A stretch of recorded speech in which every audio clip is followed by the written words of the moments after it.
నమస్తే, welcome to TVR channel. ప్రతి క్షణం నిరంతర వార్తా ప్రసారాల కోసం మీకోసం.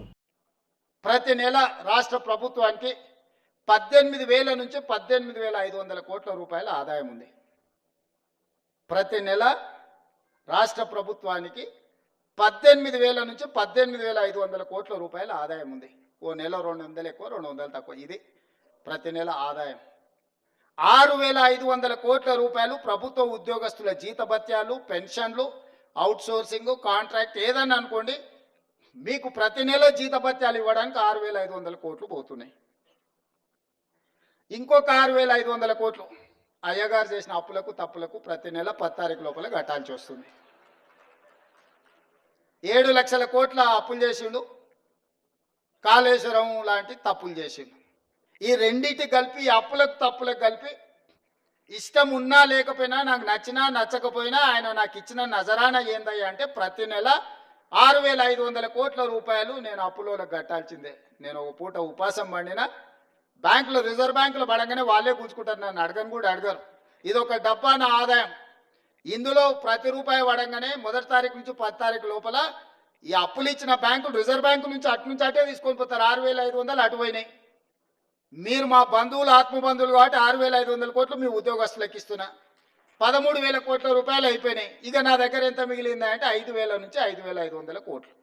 ఇక నేను మిమ్మల్ని అడుగుతున్నా, ఈ 5,000 నుంచి 5,500 కోట్లల్లా షాదీ ముబారక్, కళ్యాణ లక్ష్మి, పెన్షను, రైతు రుణమాఫీ, రైతు భరోసా, ఇట్లా 25-30 ప్రభుత్వ సంక్షేమ పథకాలు ఉన్నాయి. ఇవి కాకుండా అర్ధాంతరంగా ఆగిపోయిన కాళేశ్వరం కట్టాలి, కూలిపోయిన శ్రీశైలం లెఫ్ట్ బ్యాంక్ కెనాల్ని కట్టాలి, పాలమూరు రంగారెడ్డి ఎత్తిపోతలు కట్టాలి, రీజనల్ రింగ్ రోడ్కు నిధులు ఇవ్వాలి. ఈ రాష్ట్రంలో ఏం అభివృద్ధి చేయాలన్నా కూడా ఇందులో నుంచే తీయాలి. ఇక నాకున్న వెసులుబాటు 5,000 నుంచి 5,500 కోట్లు.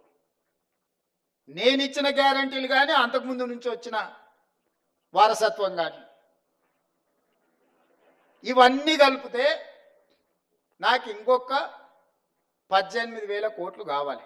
వాస్తవంగా ఆయన కాంట్రాక్టర్లకు అగ్రిమెంట్లు చేసిండు, ఆయన కమిషన్లు తీసుకొని ఆయన వెళ్ళిపోయిండు. ఇవాళ వాళ్ళ పేమెంట్లు నేను వచ్చి కూర్చున్నప్పటికీ 42,000 పేమెంట్లు బకాయిలు పెట్టిపోయిండు ఈ కాంట్రాక్టర్లకి. ఇక విద్యుత్ శాఖ ఇవాటి మళ్ళీ పక్కన పెట్టాలి. అట్లా నేను మినిమం వెల్ఫేర్ ఉన్న వాటిని ఒక మాదిరిగా నడపాలంటే నాకు 22,000 కోట్లు కావాలి. 22,000 కోట్లు నాకు వస్తే ఇప్పుడున్న కమిట్మెంట్స్ ఏదైతే వెల్ఫేర్లో ఇప్పుడు నేను చెప్పిన రైతు భరోసా కావచ్చు, లేకపోతే ఆర్టీసీ బస్సు కావచ్చు, లేకపోతే ఉచిత కరెంటు కావచ్చు, ఇంటికి సిలిండర్ కావచ్చు, రాజీవ్ ఆరోగ్యశ్రీ, ఇట్లా ఇవన్నీ కలిపితే 22,000 కావాలి. 22,000 అంటే 13,000 ఇవి తీసేస్తే 9,000 కోట్లు ఉంటే నేను ఇవన్నీ సమన్వయం చేయగలుగుతా 15 తారీఖు లోపల. ఇంకొక 8,000 కోట్లు ఉంటే ఈయన కాంట్రాక్టర్లకు పెట్టిపోయిన అప్పులకు బిల్లులు కట్టాలి. ఆ బిల్లులు పక్కన పెట్టినా కూడా 9,000 కావాలి. 9,000కు నాకు 5,500 ఉన్నాయి. అందుకే ఓ నెల ఆశా వర్కర్లకు పెండింగ్ పెడితే, ఓ రోజు అంగన్వాడీ వర్కర్లకు పెండింగ్ పెడితే, ఓ రోజు షాదీ ముబారక్ పెండింగ్ పెడితే, ఓ రోజు కళ్యాణ లక్ష్మి పెండింగ్ పెడితే, అంటే ఓ నెల పాల పైసలు ఇచ్చి ఇంటికి రాయిపి, ఓ నెల ఇంటికి రాయి ఇచ్చేసి పిల్లల ఫీజులు బకాయిలు పెట్టి, పిల్లల ఫీజులు ఒక నెల కట్టి, ఇట్లా రొటేషన్ చేసే పనే జరుగుతుంది.